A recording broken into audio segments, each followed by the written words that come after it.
Jake Miller pushed the mop across the sticky McDonald's floor, watching the dirty water swirl into patterns under the fluorescent lights.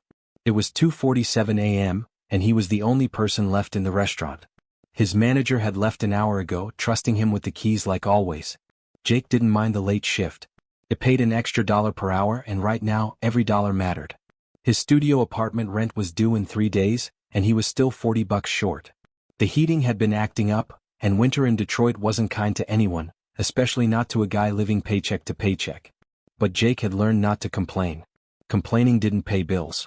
He wheeled the yellow mop bucket toward the back door, ready to dump the dirty water outside.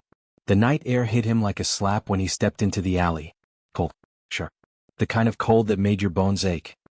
He poured out the water and was about to head back inside when he heard it.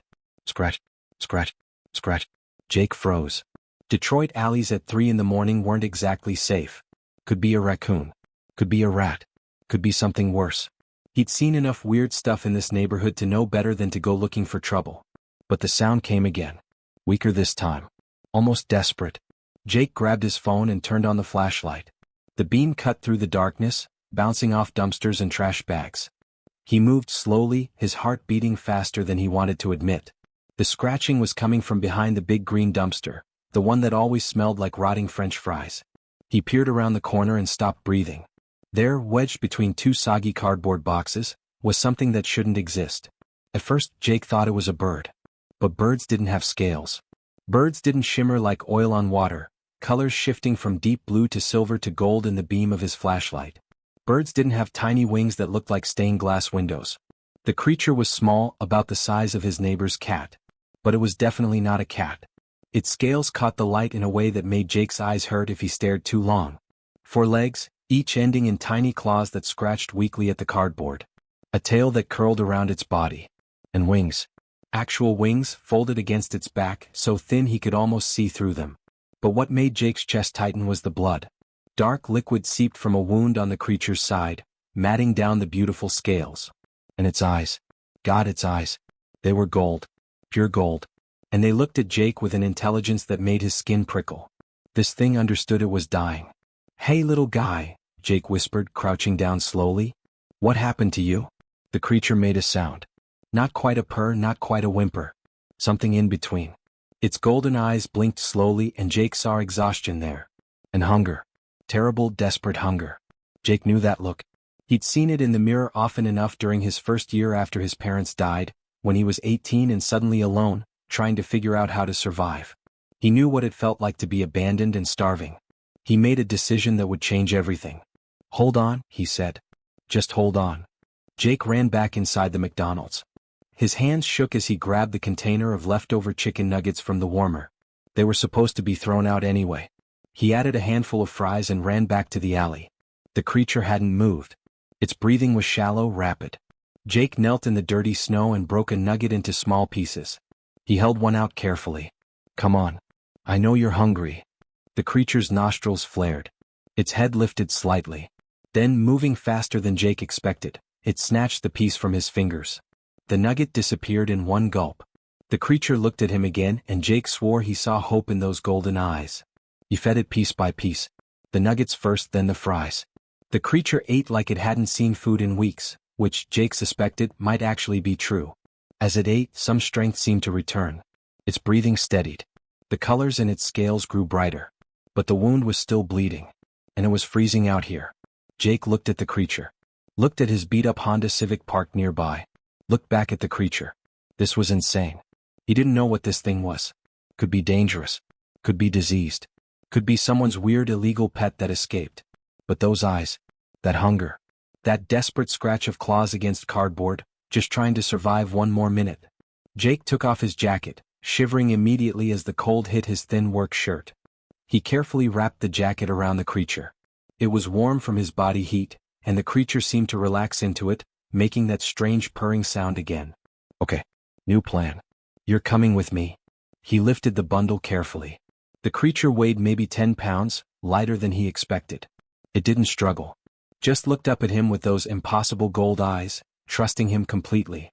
Jake locked up the McDonald's, his hands shaking from cold and adrenaline.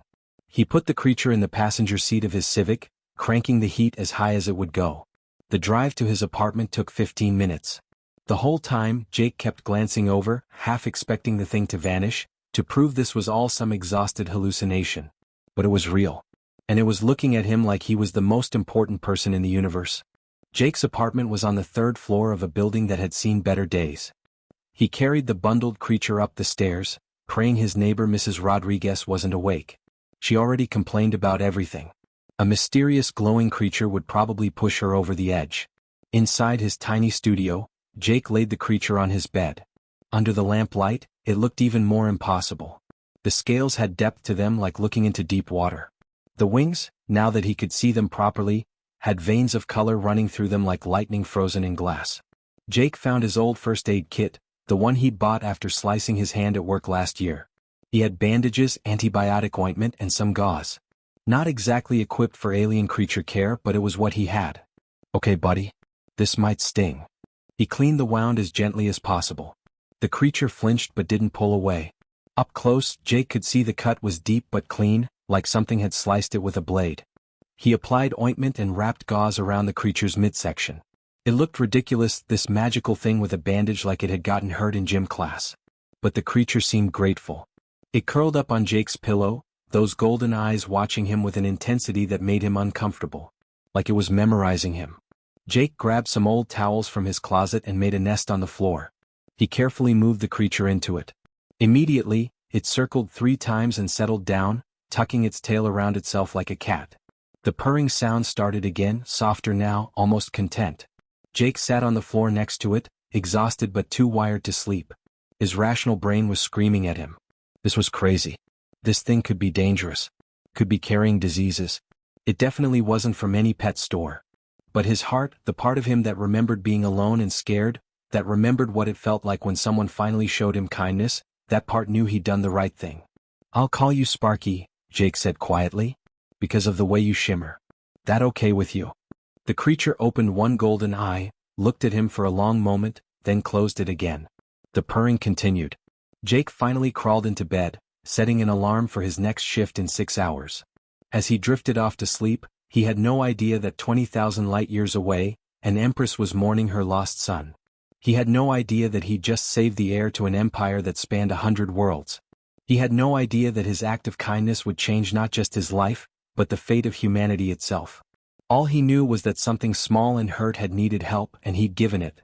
Sometimes that's all that matters. Outside, the Detroit winter raged on. But in that small apartment, in a nest of old towels, a dragon prince slept peacefully for the first time in months, dreaming of golden eyes and chicken nuggets and the strange human who'd shown him mercy when the entire universe had abandoned him. 2 months had passed since that freezing night in the alley, and Jake's life had become wonderfully strange. Sparky wasn't just surviving anymore. He was thriving. The little creature that had fit in Jake's jacket now took up half the couch. He'd grown to the size of a golden retriever, his scales more brilliant than ever, shifting through colors Jake didn't even have names for. The weird part wasn't the growth. It was everything else. Jake had tried looking up what Sparky might be. He'd spent hours scrolling through websites about exotic reptiles, rare lizards, even prehistoric creatures. Nothing came close. Some nights, lying in bed, Jake wondered if he was losing his mind. Maybe Sparky was just a regular lizard and his exhausted brain had made up the rest. Then Sparky would do something impossible, and Jake would remember this was all very, very real. Like the first time Sparky opened the refrigerator. Jake had been in the shower when he heard a crash. He'd run out, water dripping everywhere, expecting to find his apartment broken into. Instead, Sparky was standing on his back legs, one clawed foot on the refrigerator handle, pulling it open. He grabbed the container of leftover pizza and trotted back to his towel nest, looking extremely proud of himself. "Did you just figure out the fridge?" Jake asked, amazed. Sparky tilted his head, making that purring sound that meant he was happy. Then he carefully used his claws to flip open the pizza box. After that, Jake had to get a child lock for the refrigerator. Sparky figured that out in 3 days. Then there was the television incident. Jake had been getting ready for work, and he'd left the TV on the news channel. When he came back into the room, Sparky was sitting in front of the screen, completely still, watching intently. But here's the thing that made Jake's skin prickle. Sparky was holding the remote. And every time a commercial came on, he changed the channel. Back to news. Always news. "You understand what you're watching, don't you?" Jake said quietly. Sparky turned to look at him, golden eyes bright with intelligence. He made a soft chirping sound, almost like agreement. Jake sat down slowly on the floor next to him. "What are you?" Sparky just went back to watching the news. "A report about satellites. Something about signals from deep space." Jake watched Sparky's eyes track every word on the screen, saw the way his ears perked up at certain phrases. This wasn't a pet. This was someone. Someone intelligent. Someone who understood everything happening around him but couldn't tell Jake about it. The thought was both amazing and terrifying. Jake started talking to Sparky like he would to a person. He'd tell him about his day at work, about the rude customer who threw a milkshake because it had too much ice, about Mrs. Rodriguez complaining about noise again even though Jake barely made a sound. And Sparky would listen. Really listen. Sometimes he'd make sympathetic sounds. Sometimes he'd tilt his head like he was thinking. Once, when Jake talked about missing his parents, Sparky had walked over and put his head in Jake's lap, staying there for an hour while Jake cried. They developed routines. Jake would wake up at 6 in the morning, and Sparky would already be awake, waiting by the door to the bathroom. While Jake showered, Sparky would watch TV. When Jake made breakfast, Sparky would sit at his feet and Jake would share his eggs and toast. Sparky loved toast with butter. He'd hold it in his claws like a person holding a sandwich. Before leaving for work, Jake would turn on the Discovery Channel. Sparky preferred documentaries. About space usually. Jake found that interesting but tried not to think too hard about it. At night they'd sit together on the couch. Jake would read or scroll through his phone while Sparky dozed next to him, the colors in his scales dimming to soft blues and purples. Sometimes Sparky would dream, his wings twitching, little sounds coming from his throat. Jake wondered what he dreamed about. But everything changed on a Tuesday night in November. Jake came home from his shift around 11. He was exhausted. Some teenager had tried to rob the McDonald's with a BB gun, and even though nothing really happened, the whole thing had left Jake shaky and tired. He just wanted to shower and sleep. He unlocked his apartment door and immediately knew something was wrong. The air felt different. Charged. Like right before a thunderstorm. "Sparky?" Jake called out, stepping inside carefully. The lights were off but the room was glowing. Soft blue light filled the space coming from the center of the living room. Jake's heart hammered as he moved closer. Sparky was sitting in the middle of the floor, perfectly still. But floating above him were symbols. Actual symbols, made of light, hanging in the air like someone had written on the sky itself. They were geometric, complex, beautiful. Circles within circles, triangles connecting to form patterns that hurt to look at but felt important. The symbols rotated slowly, pulsing with that blue light. "Sparky?" Jake whispered. The symbols vanished instantly. Sparky turned to look at him and for the first time, Jake saw worry in those golden eyes. Like a kid who'd been caught doing something they shouldn't. Jake stood frozen. His mind was racing. Symbols made of light. Floating in his apartment. Created by the creature he'd found in a McDonald's dumpster. This was beyond strange pets. This was beyond anything he could explain away. "You're not from Earth," Jake said. It wasn't a question. Sparky made a low sound almost like a sigh. He walked over to Jake slowly like he was worried Jake might run away. When he reached him, Sparky pressed his head against Jake's leg, that familiar purring sound starting up again. Jake's hand moved automatically to scratch behind Sparky's ears, right where he liked it. The scales there felt warm, almost hot. "It's okay, buddy. I'm not scared of you." That was a lie. Jake was terrified. But not of Sparky. He was scared of what this meant. If Sparky wasn't from Earth, where was he from? And did anyone come looking for him? Jake didn't sleep well that night. Every sound made him jump. He kept expecting men in black suits to kick down his door, or worse, aliens to beam through his ceiling. Sparky seemed to sense his anxiety and stayed close, pressed against Jake's side on the bed. Things stayed tense for a few days. Jake went to work, came home, tried to act normal. But he kept catching Sparky staring at the sky through the window, those golden eyes sad and distant. Like he was remembering something. Or missing someone. Then came the night that changed everything. Jake was heating up leftover Chinese food when his apartment door exploded inward. Not opened. Exploded. The whole thing blew off its hinges in a shower of splinters, crashing into his small kitchen table and shattering it to pieces. 3 figures stood in the doorway, and Jake's brain struggled to process what he was seeing. They looked human at first glance. But they wore armor that seemed alive, white and gleaming, moving slightly like it was breathing. Their faces were covered by helmets with glowing blue visors. Each one held weapons that definitely weren't from any military Jake knew about. The lead figure was smaller than the others, and when she spoke, her voice was cold and sharp. "Step away from the Imperial property, human." Jake's body moved on instinct. He stepped in front of Sparky, spreading his arms. "Get out of my apartment." "That creature belongs to the Draconis Empire," the woman said, taking a step forward. "You are harboring stolen property. Surrender it and you will not be harmed." "He's not property," Jake shouted, his voice cracking. "He's my friend. And you just destroyed my door, so I'm calling the cops." He reached for his phone, but one of the larger figures moved faster than anything human should move. The phone was slapped from his hand, shattering against the wall. "Final warning," the woman said. "Move aside." That's when Sparky roared. Jake had never heard that sound before. It started low, a vibration he felt in his chest, then rose to something that made the windows rattle and the dishes in his sink shake. Sparky moved around Jake, placing himself between Jake and the intruders. His scales went from soft blues to angry reds and oranges, blazing like fire. His wings spread out, and they were bigger than Jake remembered, filling the small space.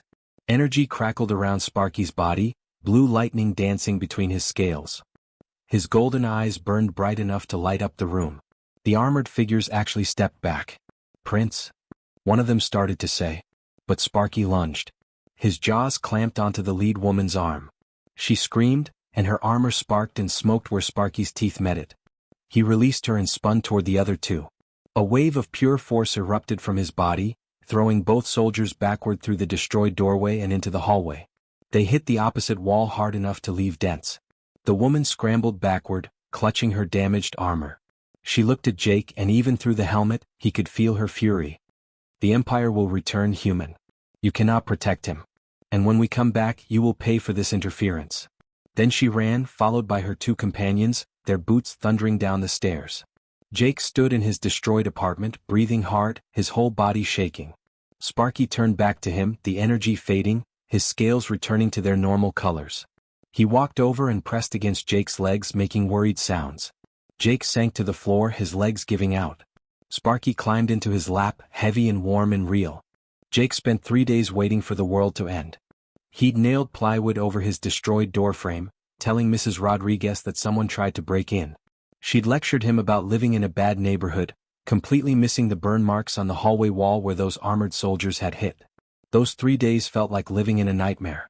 Jake went to work because he had to, but his hands shook every time he heard a siren. Sparky stayed close, refusing to leave his side even for a minute. The creature had grown more protective, positioning himself between Jake and the door constantly. At night, Sparky didn't sleep. He just watched the window, those golden eyes reflecting the streetlights outside. Jake knew something bad was coming. He just didn't know how bad. It started on a Friday morning. Jake had just gotten home from his overnight shift, exhausted and carrying a bag of groceries. He was fumbling with his keys when he noticed something weird. The street was too quiet. No cars. No people. Even the birds had stopped singing. Then the sky went dark. Not like clouds rolling in. Not like a storm. The sun just disappeared, swallowed by a shadow so massive that Jake's brain refused to accept what his eyes were seeing. He looked up and dropped his groceries. Eggs cracked on the sidewalk. Milk spilled. Jake didn't notice. Above Detroit, covering the sky like a second ceiling, was a ship. Calling it a ship felt wrong. Ships were things you could understand, things with a size your brain could process. This was a floating city. Bigger than anything humans had ever built. It blotted out the sun completely, casting the entire downtown area into artificial twilight. Jake's phone buzzed. Then again. And again. Emergency alerts flooding in. His screen lit up with messages from his manager, from old friends, from numbers he didn't recognize. Everyone asking the same thing. What the hell is happening? Car alarms started going off up and down the street. People ran out of buildings, pointing at the sky, shouting, crying. Someone was screaming about the rapture. A car crashed into a fire hydrant and water sprayed everywhere, but the driver just sat there, staring upward through his windshield. Jake's legs moved without his permission, carrying him inside and up the stairs. He burst through his plywood door and found Sparky standing in the middle of the room, trembling. Not from fear. From something else. Recognition maybe. Or dread. "Sparky, we need to hide. We need to." Every screen in the apartment turned on. The TV Jake had left off. His laptop. His phone. Even the digital clock on his microwave. All of them showing the same image. A face filled the screens. but calling it a face didn't do it justice. It was massive, covered in scales that looked like polished black stone. Eyes that burned with intelligence older than anything Jake could imagine. Horns that curved back from a head the size of a building. This wasn't a creature. This was something ancient. Something powerful. Something that made every instinct in Jake's body scream at him to run. When it spoke, the voice came from everywhere. From the screens, from the walls, from the air itself. It spoke in perfect English, but Jake could hear other languages underneath, like the words were being translated in real time for the whole world. Humans of Earth, the voice rumbled, shaking the windows. I am Emperor David of the Draconis Empire. We have traveled across the stars to reclaim what was stolen from us. My son lives on your world. He was taken from me 6 months ago by enemies of our people. We have searched 1,000 worlds. And now we have found him. The image changed. Jake's blood turned to ice. On every screen his apartment building appeared. His exact building. The cameras zoomed in, showing his specific window. His address appeared in text below the image, broadcasting to the entire planet. Return my son to me, Emperor David continued, and your world will be spared. Refuse, and you will learn why our empire spans the stars while your species has barely left your own moon. The screens went black. Jake stood frozen, unable to breathe. Sparky made a sound, a low whine that sounded almost like an apology. Outside, Jake heard screaming. Lots of screaming. His phone rang. His manager. Jake didn't answer. It rang again. A number with too many digits, definitely not from Earth. He didn't answer that either. Through his window he saw helicopters approaching. Military helicopters. And cars, dozens of them, racing down his street with sirens blaring. Oh God, Jake whispered. Oh God, Sparky, what do we do? Sparky walked over to him slowly. The creature had grown again. He was the size of a small horse now, his head coming up to Jake's chest. When had that happened? Jake had been too stressed to notice. And then Sparky spoke. Not chirping. Not purring. Words. Actual words in a voice that sounded like thunder rolling across mountains, deep and resonant and impossible. Jake Miller, Sparky said, and hearing his name from that voice made Jake's knees weak. I'm sorry. I never meant to bring danger to you. I never meant for any of this. Jake's mouth opened and closed like a fish. No sound came out. His brain had short-circuited. My name is Roland, Sparky continued, his golden eyes locked on Jake's face. I am the crown prince of the Draconis Empire. 6 months ago, I was stolen as an egg by rebels who wanted to hurt my family. They transported me across the galaxy. When my egg hatched, I was alone on a ship. Scared. The ship crashed on your world. I wandered for weeks, starving, until you found me. Jake finally found his voice. You can talk. This whole time you could talk. I could not speak until I grew strong enough, Roland said. The injury, the starvation, it delayed my development. But I understood everything. Every word you said to me. Every kindness you showed me when you had barely enough for yourself. Boots thundered on the stairs outside. Voices shouted commands. Jake heard the sound of guns being loaded, orders being barked into radios. You saved my life, Roland said, moving closer. When the entire universe abandoned me, when my own empire failed to protect me, you gave me food from your own plate. You gave me warmth from your own jacket. You are my true father, Jake Miller. Not the emperor who let me fall into enemy hands. Tears ran down Jake's face. He didn't know why he was crying. Everything was happening too fast. They're going to take you away, Jake said, his voice breaking. Those soldiers outside, they're not going to let you stay with me. Then I will refuse to leave without you. The plywood covering Jake's door exploded inward. This time it wasn't armored soldiers. It was SWAT teams, actual human SWAT teams in tactical gear, red laser sights filling the room like deadly fireflies. Behind them, more soldiers. Behind those, men in suits. Behind those, news cameras. Don't move, someone shouted. Hands where we can see them. Jake raised his hands automatically. Roland moved in front of him, wings spreading, a warning growl building in his throat. Stand down, another voice commanded. You are harboring an alien entity. By order of the President of the United States, that creature is to be surrendered immediately to federal custody. No, Jake said, surprised by the steadiness in his own voice. No, he's not a creature. His name is Roland. And he's my friend. Sir, we don't want to hurt you, but... The sky opened up. Not metaphorically. The clouds literally split apart as something descended. Dragons. Real dragons.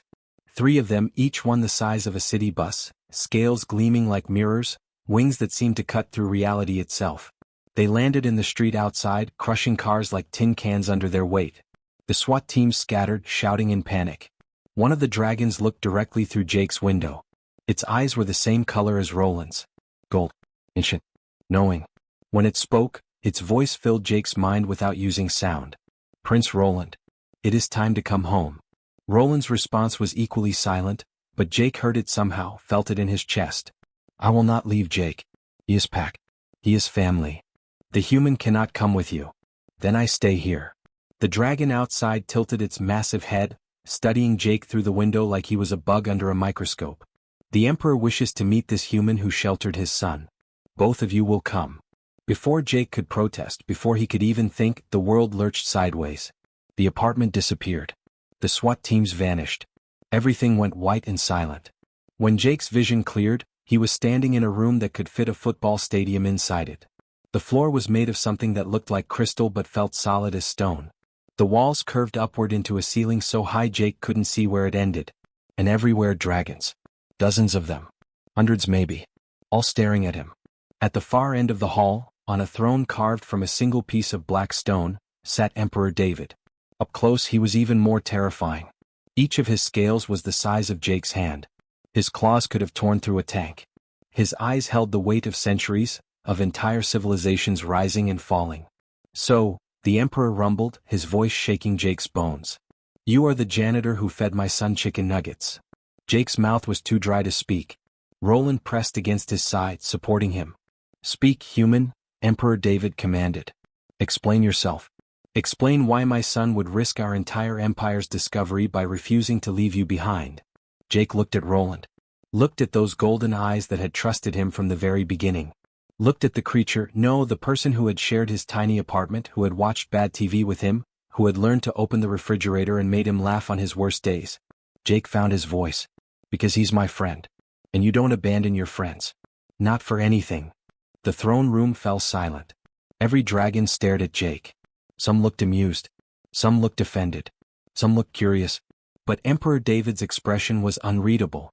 Then, slowly, impossibly, the Emperor smiled. Interesting. The throne room of the Eternal Wing was unlike anything Jake had ever imagined. The walls seemed to breathe with soft light, showing images of distant galaxies and worlds Jake had no names for.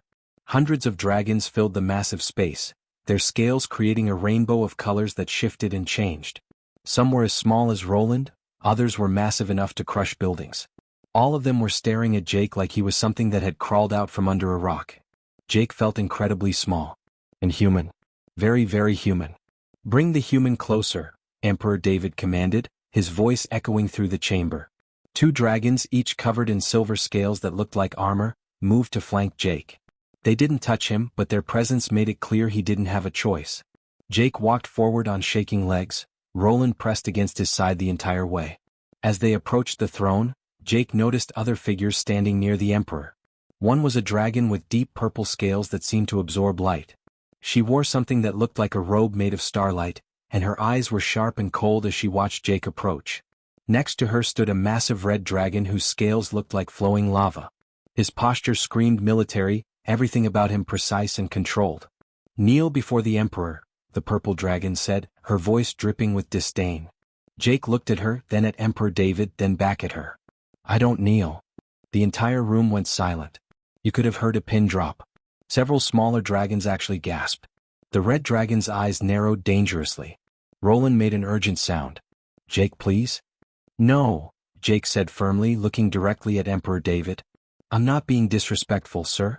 But where I come from, people don't kneel. We stopped doing that a couple hundred years ago. I'll show you respect, but I won't kneel. The purple dragon looked like she wanted to incinerate Jake on the spot. How dare you? You stand before the ruler of 100 worlds, the supreme commander of the Draconis fleets, the Emperor David raised one massive claw, and she went silent immediately. The Emperor studied Jake for a long moment, those ancient eyes seeming to look right through him, seeing everything Jake had ever done, every thought he'd ever had. Then Emperor David laughed. Actually laughed. The sound was like thunder rolling through mountains. I like him. He has spine. Foolish spine, but spine nonetheless. The purple dragon looked horrified. Your Majesty, surely you cannot allow this disrespect. Lady Patricia, the Emperor said calmly. This human saved my son's life when my entire empire failed to protect him. He has earned the right to stand in my presence. He leaned forward, focusing on Jake again. But now, human, you will answer my questions. And I suggest you answer truthfully. My patience has limits. Jake swallowed hard. Yes, sir. You found my son injured and starving. Why did you help him? You could have walked away. You could have called your authorities. Why risk bringing an unknown creature into your home? Jake thought about that night in the alley. The cold. The blood. Those desperate golden eyes. Because he needed help. That's all. He was hurt and hungry, and I couldn't just leave him there to die. You expect me to believe you wanted nothing in return? Lady Patricia interjected. No reward? No recognition? Humans are selfish creatures. Everyone knows this. Jake felt anger flare in his chest. I didn't know he was a prince. I didn't know he was anything special. I just saw someone who needed help and I helped. That's what decent people do. Decent, the red dragon rumbled, speaking for the first time. His voice sounded like rocks grinding together. Tell me, human, what is your occupation? What grand position do you hold on your world? I'm a janitor, Jake said. I mop floors at a McDonald's. That's a food place. Several dragons made sounds that might have been laughter. Lady Patricia actually smirked. A janitor. The crown prince of the Draconis Empire was saved by a cleaner of floors. How humiliating. There's nothing humiliating about honest work, Jake shot back. I work hard. I pay my bills. I take care of myself. That's more than some people can say. Emperor David studied him silently, then spoke again. You shared your food with my son. Yet I sense you had little to spare. Explain. Jake shifted uncomfortably. My rent was due. Money was tight. But Roland, he was starving. What was I supposed to do? Let him die while I ate? That's not how things work. That is exactly how things work, Lady Patricia said coldly. Survival of the fittest. Self-preservation. These are universal laws. Maybe in your universe, Jake said. But where I come from, we take care of each other. At least we're supposed to. The Emperor's eyes gleamed with something that might have been interest. You intrigue me, human. But intrigue is not enough. My court demands proof of your worth. You claim friendship with my son. You claim to deserve his loyalty. Very well. We shall test these claims. Jake's stomach dropped. Test them how? 3 trials, Emperor David announced, his voice filling the chamber. 3 challenges to prove your worth to stand beside a prince of our empire. Fail any trial, and you will be returned to your world, and my son will remain here where he belongs. Do you accept? Jake looked at Roland. The Dragon Prince's eyes were wide, worried. You don't have to do this, Roland said quietly. I can refuse. I can. I accept, Jake interrupted. He looked back at the Emperor. But I have a condition. Lady Patricia made a choking sound. Condition? You dare make demands of the Emperor? If I pass your tests, Jake continued, ignoring her, Roland gets to choose. He chooses whether to stay or go. Not you. Not your court. That's my condition. The throne room erupted in angry chatter. Dragons spoke over each other, some outraged, some amused, all of them shocked at Jake's audacity. Emperor David raised his claw again and silence fell. He looked at Jake for what felt like forever. Then he smiled that terrifying smile again. Agreed. Begin the first trial. The floor beneath Jake's feet shifted. He stumbled as the crystal surface changed, forming into a massive circular platform. Screens appeared in the air around him, showing complex symbols and numbers that made his head hurt to look at. A calm voice spoke from everywhere and nowhere. First trial, strategic intelligence. Before you is a scenario played out across our empire 3 centuries ago. The colony world of Threshold 7 faced invasion from the mechanical swarm. Resources were limited. Victory seemed impossible. You have 15 minutes to provide a strategy that would save the colony. Your time begins now. Jake stared at the screens, his mind racing. Mechanical swarm? Colony worlds? He was a janitor from Detroit, not a military genius. The symbols made no sense. The numbers were meaningless to him. He closed his eyes and took a deep breath. Okay. Think. This isn't about knowing their history. It's about problem solving. About thinking differently. About being human. Jake opened his eyes and started asking questions. These machines, do they have a central command? Do they adapt to attacks? What resources does the colony actually have? What about the environment? Can it be used as a weapon? The voice provided answers. Jake listened, thought, remembered every strategy game he'd ever played, every problem he'd ever solved at work when equipment broke down and he had to figure out fixes with limited supplies. "Here's what I do," Jake said finally. "The machines adapt to direct attacks, right? So don't attack them directly. Use the colony's geothermal vents. The briefing said there are thousands of them. Rig them to explode simultaneously. Create a massive electromagnetic pulse that would fry their circuits. Yeah, you'd damage the colony's infrastructure, but you'd survive. Infrastructure can be rebuilt. People can't be brought back from the dead." Silence. Then the voice spoke again. "The strategy employed by Commander Thelnoth 3 centuries ago. The colony survived. First trial, passed." Jake let out a breath he didn't know he'd been holding. Roland made a proud chirping sound. Lady Patricia looked disappointed. "Second trial," Emperor David announced. "Ethical reasoning." The screens changed, showing different scenarios. A ship with failing life support and too many passengers. A planet facing famine with only enough resources to save half the population. A criminal who possessed information that could save millions but would go free if he revealed it. One by one the scenarios played out. Each one was impossible. Each one required choosing who lived and who died, what principles to uphold and which to sacrifice. Jake's head pounded as he worked through them, explaining his reasoning, trying to find the least terrible option in situations designed to have no good answers. Some of his answers made the dragons murmur approval. Others made them angry. But Jake was honest, even when he knew his answer might hurt his chances. "There's no perfect answer to these," Jake said finally, exhausted. "Sometimes every choice is bad. But you still have to choose. You choose the option that saves the most people or causes the least harm. And then you live with it even when it tears you up inside. That's what it means to make hard decisions." The voice was quiet for a moment. "Second trial, passed. Your reasoning shows understanding of the burden of leadership. 2 down. 1 to go." Jake was shaking now, adrenaline and stress making his hands tremble. "Final trial," Emperor David said, and something in his voice made Jake's blood run cold. "Trial by combat." The platform shifted again. Weapons appeared, hovering in the air. Swords, spears, things Jake had no names for. And across from him, a dragon materialized. A young one, maybe twice Roland's size, covered in green scales that looked sharp as razors. "This is Thomas," the Emperor said. "A warrior in training. You will face him in single combat. Not to the death. But you must prove you can fight. That you can stand beside my son when danger comes. Begin when ready." Jake looked at the weapons. Looked at Thomas, who was studying him with calculating eyes. Looked at Roland, who looked terrified. This was insane. Jake had never been in a real fight in his life. He'd broken up a few scuffles at McDonald's, but that was it. He couldn't fight a dragon. But he thought about Roland. About those 3 days they'd spent waiting for the Empire to arrive. About how Roland had stood between him and those armored soldiers, protecting him without hesitation.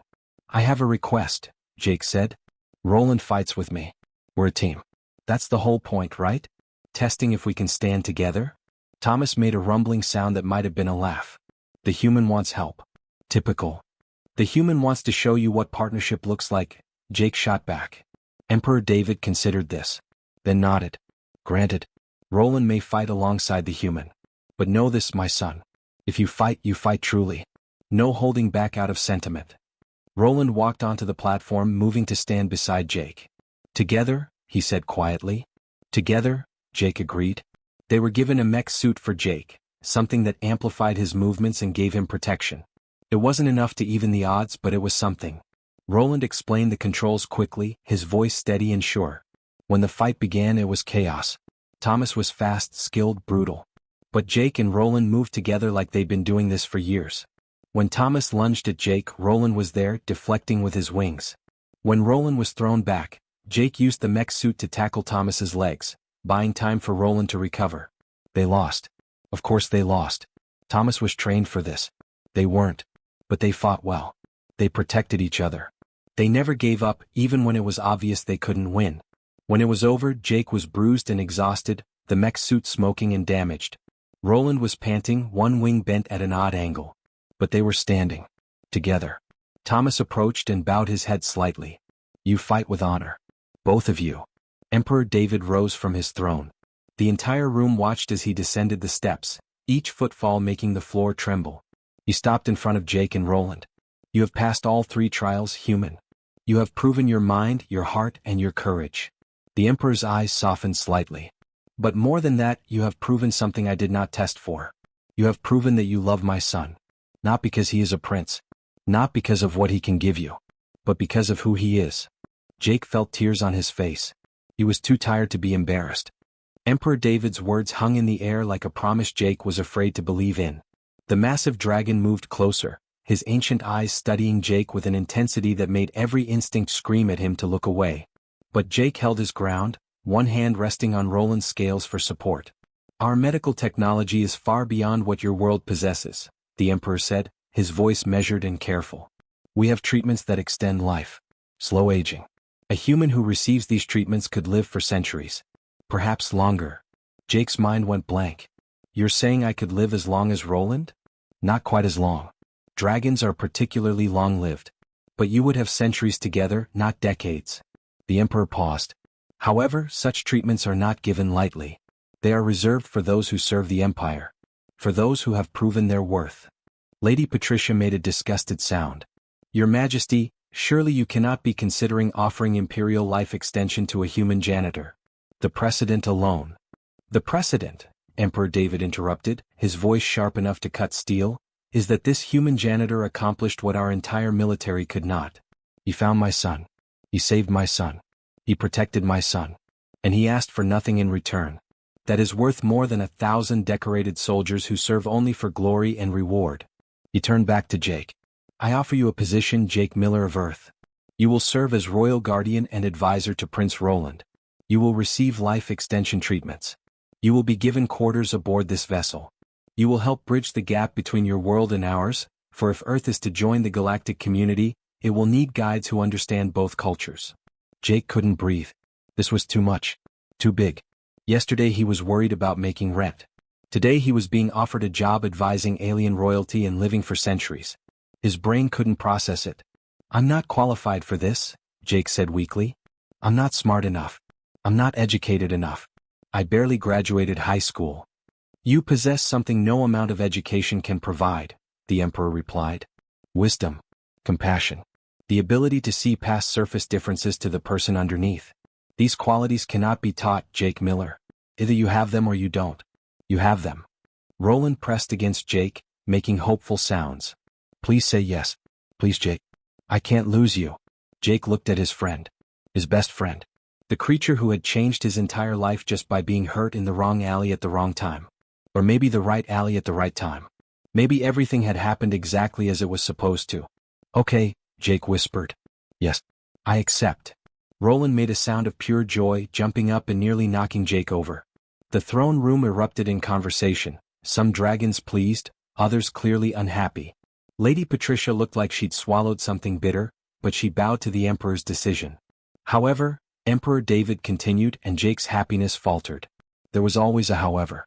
You will need to return to Earth first. To settle your affairs. To say your goodbyes. And to help negotiate the treaty between Earth and the Draconis Empire. You are uniquely positioned to help both sides understand each other. Jake nodded. That made sense. He needed to quit his job properly. Pack up his apartment. Figure out what to do with his stuff. Tell Mrs. Rodriguez she wouldn't have to deal with his noise anymore. The thought made him sad. His apartment was tiny and had terrible heating, but it was home. You may keep your dwelling, the Emperor said as if reading his mind. Many of our advisors maintain residences on their home worlds. You could do the same. Perhaps split your time between Earth and the fleet. Really? Jake felt hope bloom in his chest. He wouldn't have to give up everything. He could have both worlds. Really? Though I suspect your residence will become rather famous once word spreads of its significance. The Emperor wasn't wrong about that. 3 days later, Jake stood outside his apartment building, watching news crews set up equipment across the street. Word had gotten out fast. The janitor who saved an alien prince. The human who would serve as Earth's first ambassador to the Draconis Empire. Social media had exploded. His picture was everywhere. His phone hadn't stopped ringing. Talk shows wanted interviews. Book publishers wanted his story. Someone offered him $2 million for the movie rights. Jake ignored all of it. He just wanted to go back to work one last time. Walking into the McDonald's felt surreal. His manager, Derek, stood behind the counter looking completely overwhelmed. When he saw Jake, relief flooded his face. Thank God you're here. I have 73 reporters trying to get inside, and some lady from the UN called asking for a statement, and I don't know what to tell anyone. Tell them I just came to work my shift, Jake said, tying on his apron. Same as always. Derek stared at him. You're actually working? Jake, you're famous. You're going to be a space ambassador or whatever. You don't need to flip burgers anymore. I want to, Jake said simply. One last shift. For old time's sake. So Jake Miller, future royal guardian and advisor, spent his last day on Earth doing exactly what he'd been doing for the past 3 years. He flipped burgers. He made fries. He cleaned the bathrooms and took out the trash. When customers recognized him, he smiled and took their orders. When reporters tried to come inside, Derek kicked them out. During his lunch break, Jake sat in the alley behind the dumpster. The same alley where he'd found Roland. It looked different now. Someone had painted a mural on the wall. A dragon and a human standing together under the stars. Tourists kept coming by to take pictures. Roland appeared beside him, having walked from the ship landed in the park nearby. He'd gotten bigger again, now the size of a small car. Jake was going to have to get used to that. This is where you found me, Roland said quietly, looking at the spot between the dumpsters. Yeah, right there. You were so small. I could hold you in my jacket. I was dying. I'd given up. And then you appeared. Roland's golden eyes found Jake's. Do you ever wonder what would have happened if you'd walked away? Jake thought about it. Sometimes. But I couldn't have walked away. That's not who I am. I know. That's why I love you. Jake felt tears sting his eyes. I love you too, buddy. They sat in comfortable silence, watching people walk by, some stopping to stare at the Dragon Prince sitting in a Detroit alley like it was the most normal thing in the world. 6 months passed. The treaty was signed. Earth officially joined the galactic community, though it would be decades before humans were ready for full integration. Technology sharing began slowly, carefully. Jake found himself spending half his time on Earth, half on the Eternal Wing. He received his first life extension treatment. It didn't feel like anything, but doctors assured him it was working. And through all of it, Jake kept one promise to himself. Every Tuesday and Thursday he worked a shift at McDonald's. The restaurant had become a historic landmark. Humanity's first contact site, the plaque outside read. Tourists came from all over the world. Some came from other worlds too.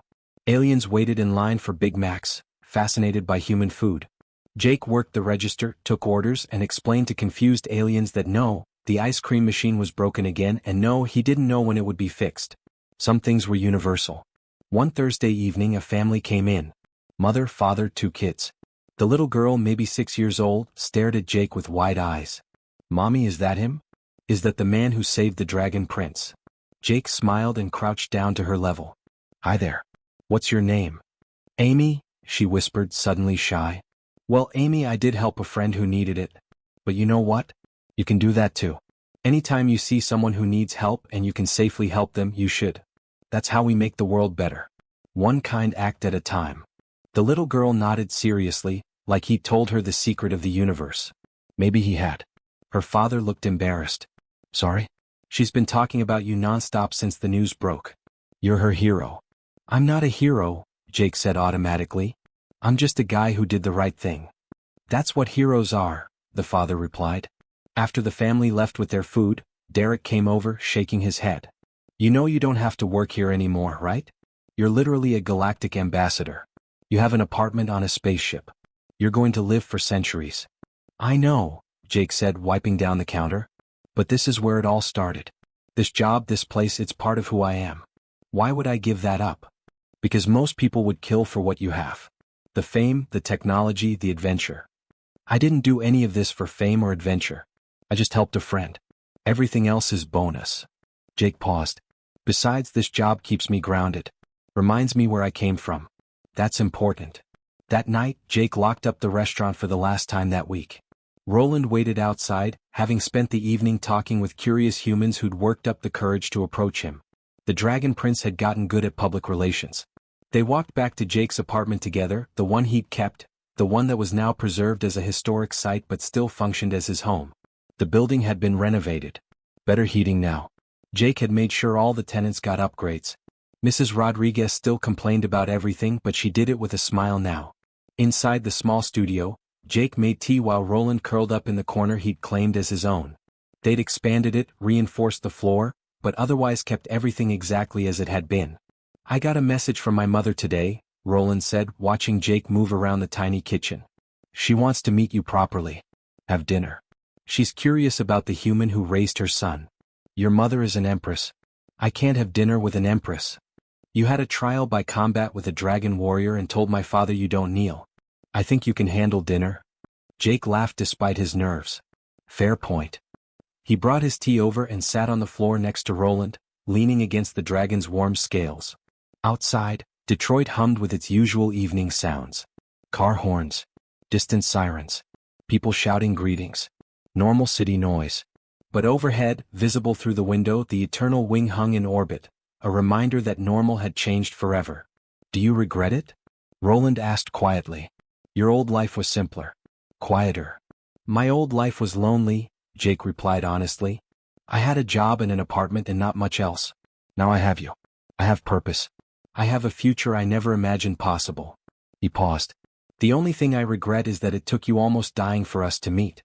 I wish it could have been different. But then it wouldn't be our story, Roland pointed out. Every story has pain in it. That's what makes the good parts meaningful. They sat in comfortable silence, sipping tea and watching the city lights.